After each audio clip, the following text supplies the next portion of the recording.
Hello beautiful soul! Welcome back to my channel. This is my channel. I'm from Japan, kabayan sa Guitar-Use. This reading is for you.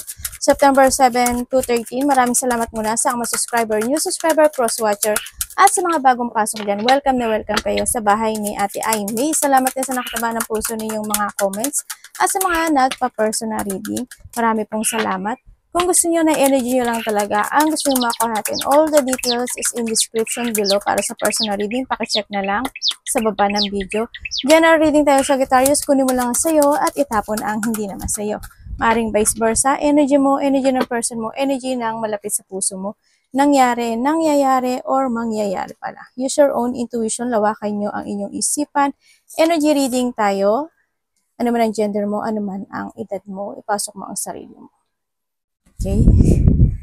Kayo pa rin ang makapagpapabago ng inyong buhay. Dito sa, meron tayong Gemini. Teka lang. Meron tayong Gemini. Ayusin ko yun. Ako po, may something sa balikat ko. Ayan, diba? May pupo eh. Sorry ah. Okay, let's go. Meron tayong Gemini, Scorpio, Capricorn, and Taurus. Okay, so nakita ko sa'yo dito is may blockage ka. Ibig sabihin, merong isang successful situation into your life or magsasuccess yung sitwasyon na yun, kaso may blockage, nagkakaroon ka ng limitation in life. No? Pero magsasuccess sana siya. Huwag ka lang mag-feel burden or you need to commit din dun. Kung you have a duty to commit dun sa sitwasyon na kinakailangan mo na umpisahan yung bagay na yun. Kasi it will success, as in it will success. No? Yun na nakikita ko sa iyo. Mag-commit ka dun sa bagay na yun. Siyempre, may mga bagay na nagkakaroon ng burden, siyempre. May mga big problem, o may mga lungkot, o may mga pinagdadaanan na hignapis, emotion, no? Sa iyong buhay. Sa iyong buhay, no? And may mga challenge, no? There's a challenge situation ako na nakita. You want to structure something into your life, pero tulad na sabi ko, may blockage or delay ito, no? Sa nakikita ko sa iyo dito. Tandaan mo palagi na you are the authority of your life. May tao na makikipag-commit or there's a dealing or may partnership ako na nakikita or sa iba dito is maaring magkakaroon ng mga contract na medyo malungkot. Malungkot talaga ate. O lungkot, may burden. Hindi ko alam kung mag-end of contract ka ba or may mga kontrata na hindi or may mga something na may kakalungkot ka raw eh. May kakalungkot ka talaga. Meron. Hindi naman siguro yung energy niyo to. Huwag na lang kayo mag-focus. No? Yan. Meron sinasabi na document and papers. May sinasabi dito. Siguro may mga dapat kang ayusin. Mga document and papers. There's a government situation din ako nakita. Government or may mga official building. Pwedeng bahay, apartment. Basta ano siya, government, yung iba. Yan. May paghihiwalay. Pwedeng ikaw ihihiwalay mo yung sarili mo in a situation or someone ihihiwalay niya yung sarili niya sa iyo.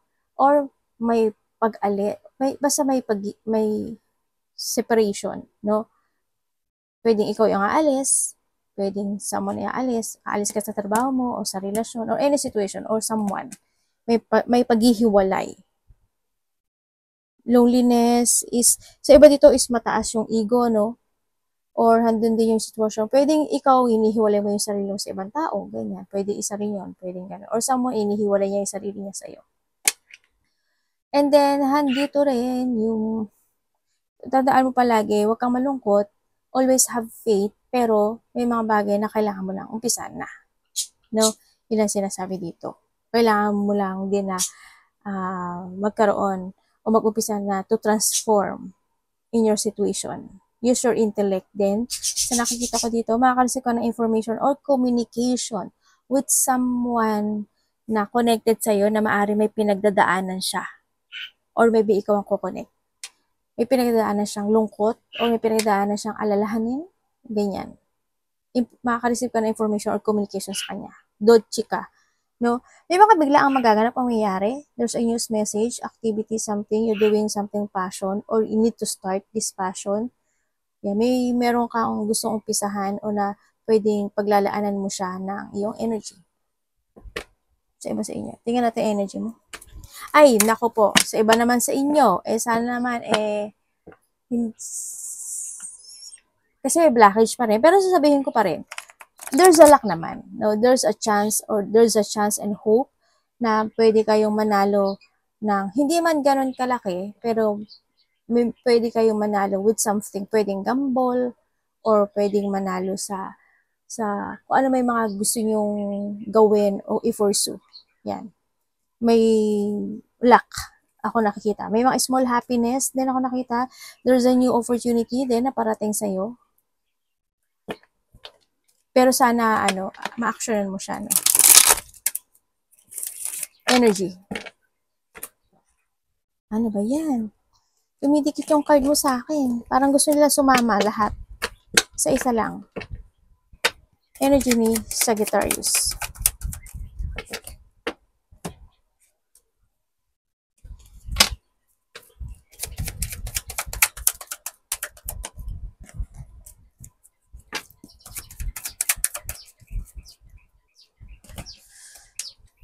Ay, energy mo.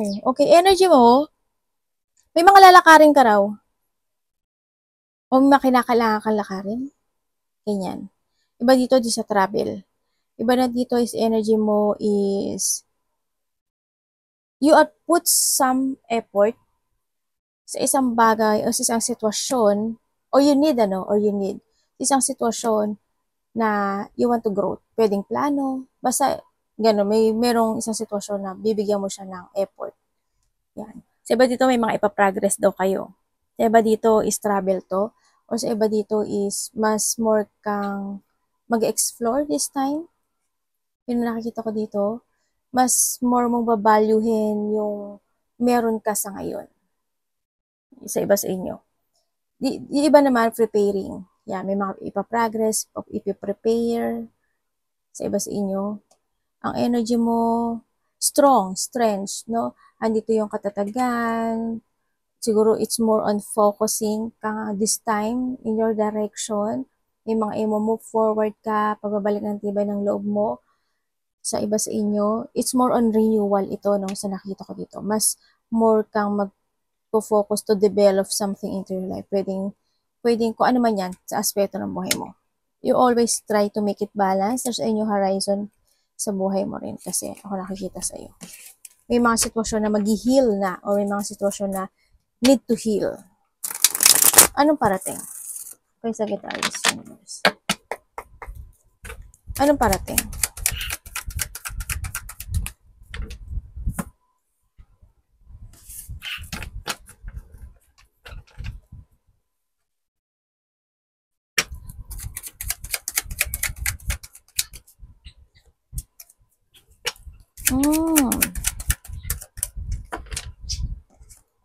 Ano to, Universe? Okay. Okay. Sa nakita ko sa'yo dito, madami kang isipin. Parang mag-aaral ka ata? O may pag-aaralan ka? May mag-aaral, pag-aaralan, aaralin? Parang ganun. Or may mga i-research ka. Yun na nakita ko. Sa iba sa inyo. Marami kang isipin no? Marami kang isipin na bagay-bagay. Yan. Iba sa inyo is may didesisyonan kayo. Ibig sabihin, when it comes to a decision making, kasi may opportunity na sabi ko, di ba, may opportunity na darating sa'yo. Di ba? Nasa sa'yo lang to kung gusto mo aksyonan. No? Kung gusto mo ulitin yung nakaraan, okay lang din. Kung gusto mo aksyonan, mas better siya ang nakikita ko dito. Yung opportunity na yun. Kung ano yung nasa isip nyo, yun na yun. No? And then also, parating sa'yo, new project. May mga new project ako na nakikita sa'yo. Also, kung may mga hindi nagkaintindihan, magkakaroon ng either magkakaroon ng pagbabate or mag-i-end yung conflict or mag-i-end yung sama o lungkot na nararamdaman mo sa nakikita ko dito. And then also, alam mo yung kahit no emotional ka, pinipilit mong balansehin yung sitwasyon mo. May mga point na buhay mo kasi na naging emotional ka. May imbalance, no? Sa nakikita ko dito. May breakup. So, iba, no? May something break. Nagkaroon ng break situation. Ako nakikita.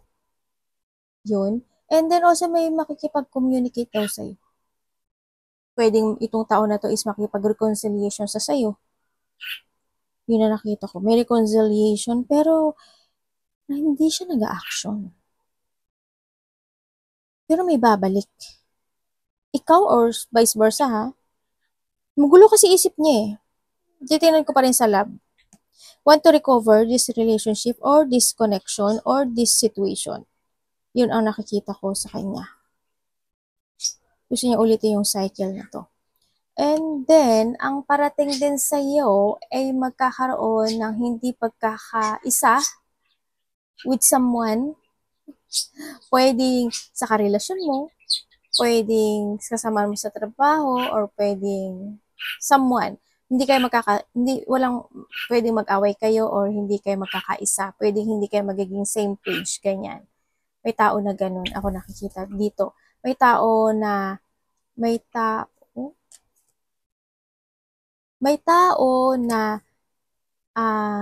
hindi siya magiging equal sa iyo. May taong ganun. Hindi siya magiging equal at maaring ikaw hindi rin trust sa kanya o hindi nagtatrust sa kanya or siya hindi nagtatrust sa iyo. Meron din ako nakikita dito na may tao na may panggagamit no? Pwedeng may taong ginagamit ka or may taong gagamitin mo. Vice versa. May panggagamit. Tingnan natin ang dapat mong iwasan. May taong hindi ka magkakasundo talaga. Pwedeng may taong hindi kayo magkakasundo sa pag-uusap, ganyan. Pwedeng hindi kayo magkakasundo sa any situation, project, mga actions, ganyan. Dapat iwasan niya sa Sagittarius.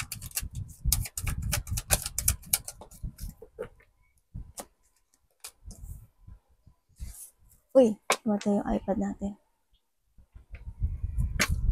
Ano po ito, universe? Anong ito niya dapat niya iwasan?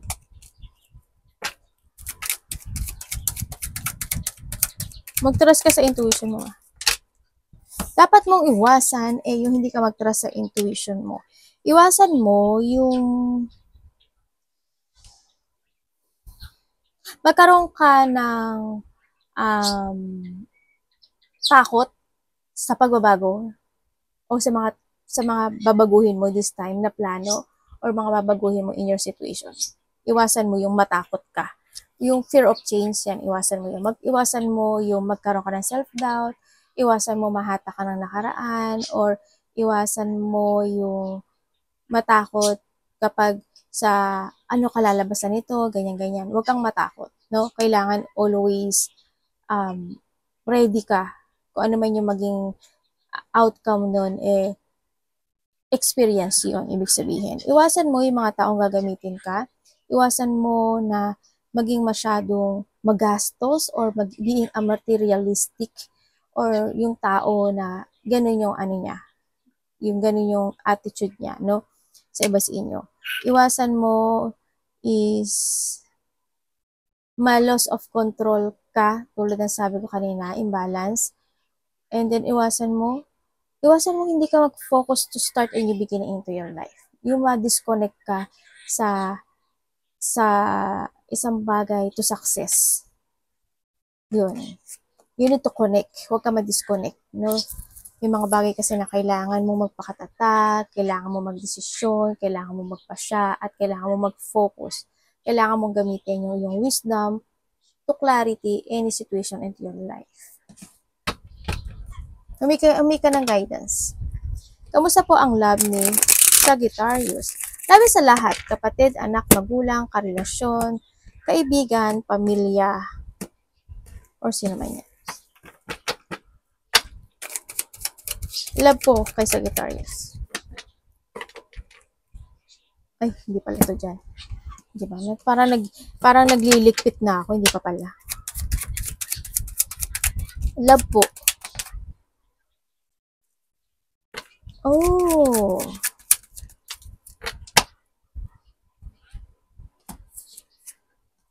When it comes sa love, kung kayo is single, kung kayo is single, bakit wala?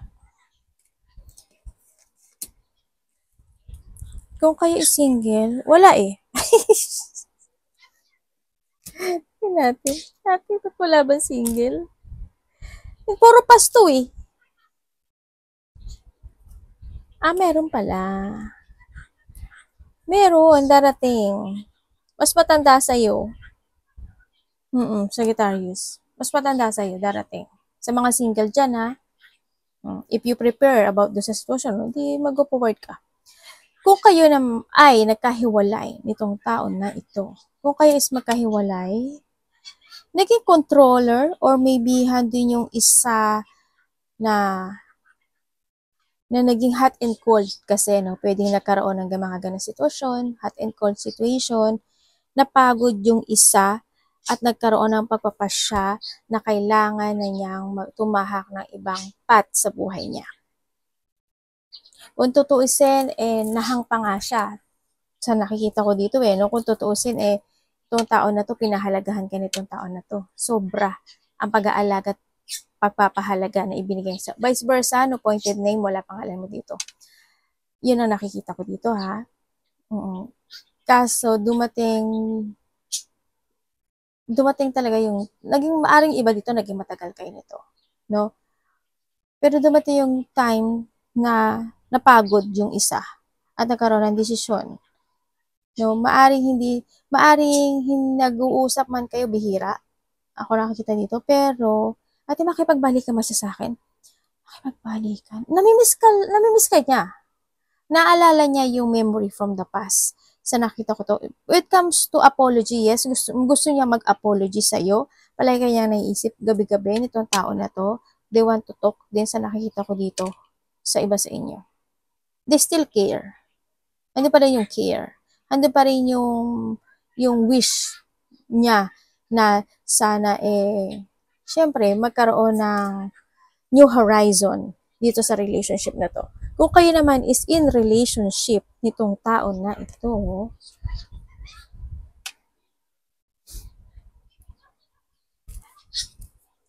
kung kayo is in relationship, pwedeng iba sa inyo may business kayo, no? Isa sa inyo,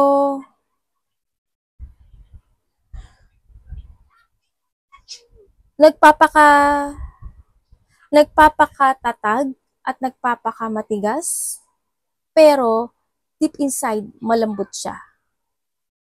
Yun ang nakita ko. Ikaw or siya to, ha? Yun. Pero kung titingnan ko dito sa card, ano siya? Emotional. No? Yun ang nakikita ko dito. Pwedeng ikaw. Kasi yung lalaki, medyo matatag at matikas. May mga point ng buhay na to na nakakapagod na. No, may mga nananahimik na lang yung isa, maaring nagkakaroon minsan ng, may lungkot eh. Ako nakita, maaring nagkakaroon ng disappointment sa'yo or sa kanya, or pwede rin na may pinagdadaanan side by side, sa side mo o sa side niya, na lungkot, na disappointment, ganyan. Yun ang nakikita ko dito. Try to make it balance naman yung relationship sa nakikita ko dito. Para may nilib behind kayo. Or siya ang may inilib behind. Yun na nakita ko. May mga hindi siya sinasabi, no? Dito yung love. Ang magpapahalaga. Binibigyan naman yung effort and hard work nitong tao na to sa nakita ko dito. Pero may mga biglaang magaganap o mangyayari into your life, sa inyong relationship. Yun na nakikita ko dito.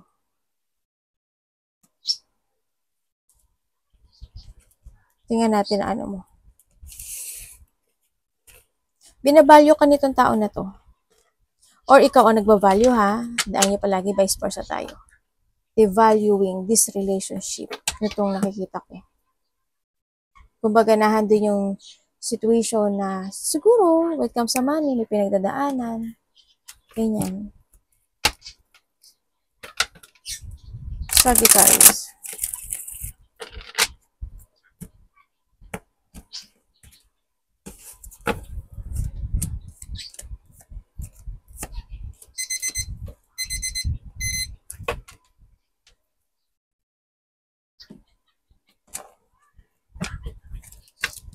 Bagal ni ate, no?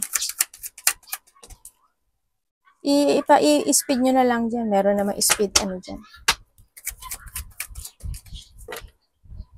Universe ano to? Okay. Oh! Okay. Merong taong malapit sa'yo. Bakit nagpapawisan ako? Kaliligo ko lang, pawis na. Naligo na naman ako sa pawis. May tao na nakakonect sa'yo, na nakikita ko sa ito, na mabibigla ka kasi merong mangyayari na hindi niya matutupad. Pwede magsisinungaling siya, pwedeng ganun. Pwede rin na itong tao na to may promises siya na hindi niya matutupad. Ay, sinabi ko na, di ba? Yun ang nakikita ko. Meron ding sitwasyon. Tingnan ko nga.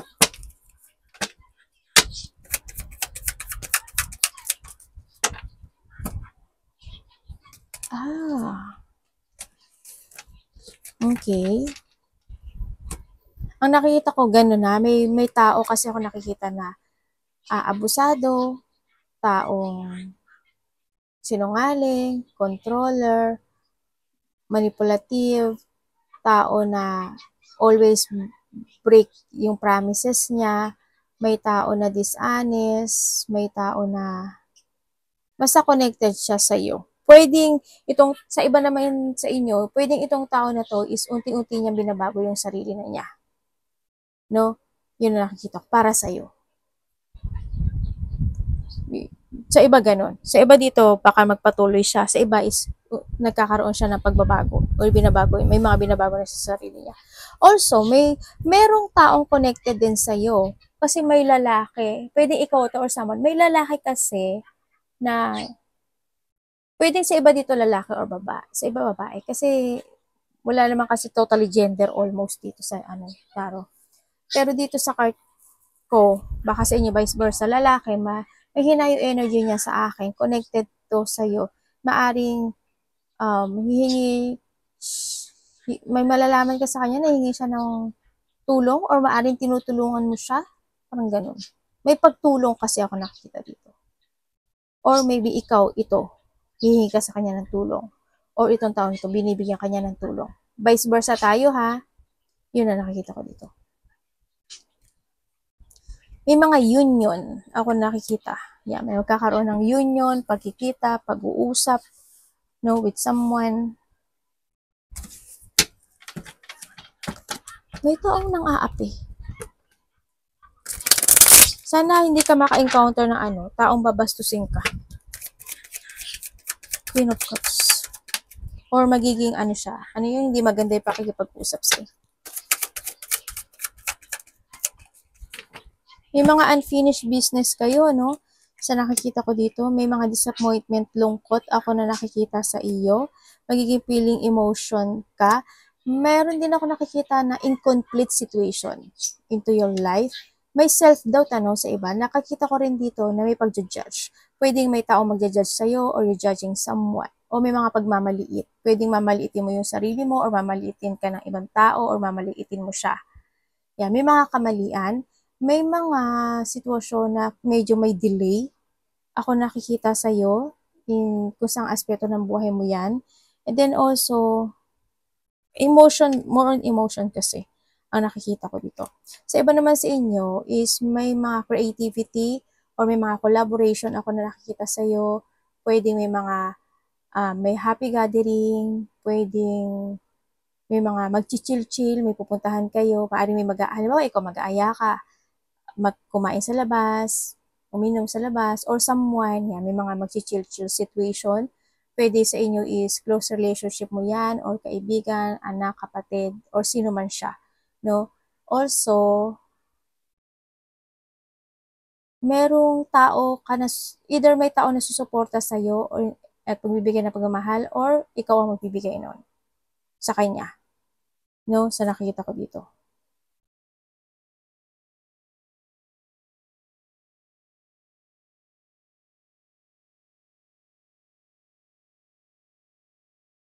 May pag-iwas ako nakikita sa'yo. Hindi ko alam kung ikaw umiiwas or someone is umiiwas. Or nahandle lang yung situation na gusto mo man, sa iba, gusto mo mang gawin yung bagay na yun, pero hindi kakayanin. May ganun ako nakikita.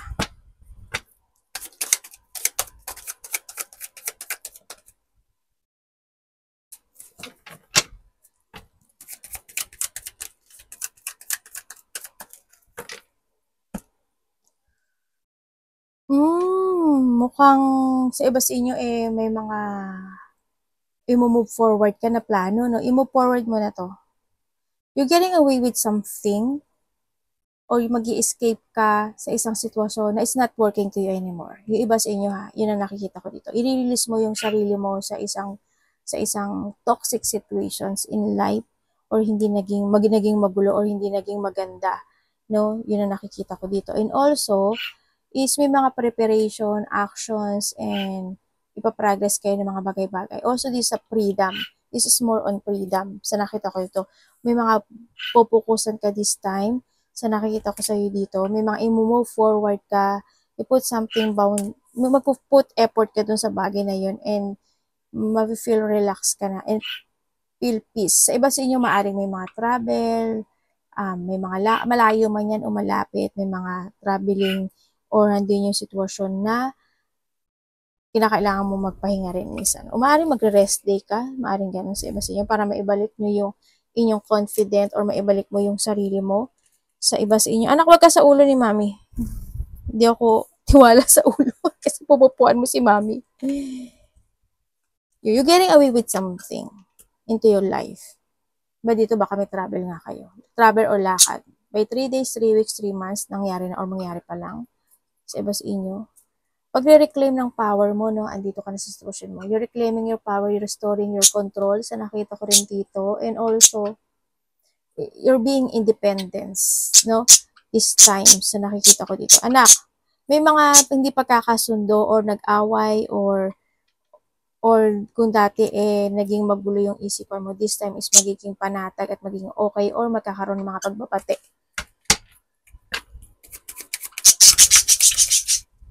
Ingay naman ang anak ko. Hindi ba ingay na anak ko? May makipag-usap sa'yo related to a money. Business or money. Pero you need to be aware ang sinasabi ito ha. Pwede may kukonek sa'yo na dati mo na siya kilala, tapos may pag-uusapan kayo na related ang money, business, ganyan. May malalaman ka raw katotohanan ang sinasabi dito. And then also, basta ha, baka mamaya maging 36 ka nga, diba? O malungkot ka, madaya ka, maloko ka. Ingat ka pa. May malalaman kang revelation. Diba? Sabi ko sa'yo, may something Diba sumasakit yung ulo mo, paa mo, may taong may sakit akong nakikita dito. And then, you need to be aware and learn from the past also, no, sa nakikita ko dito. Ay, baluga. Dumidikit talaga yung baraha sa kamay ko. Ano ba? Sumasama kayo sa akin. May mother figure ako nakikita dito. Itong mother figure na to, sa iba sa inyo, this mother figure is kailangan niya ng alaga, ng suporta at pagmahal, no? Sa iba naman sa inyo, itong mother figure na ito, kasi maaaring yung mother figure na may sakit, makasarili, sakim, sarili niya lang iniisip niya. Parang, ano siya sa sitwasyon na, akin is akin. Medyo may konting damot. Ganyan. Or vice versa. Maari ikaw ito, di ba? Hindi natin masasabi.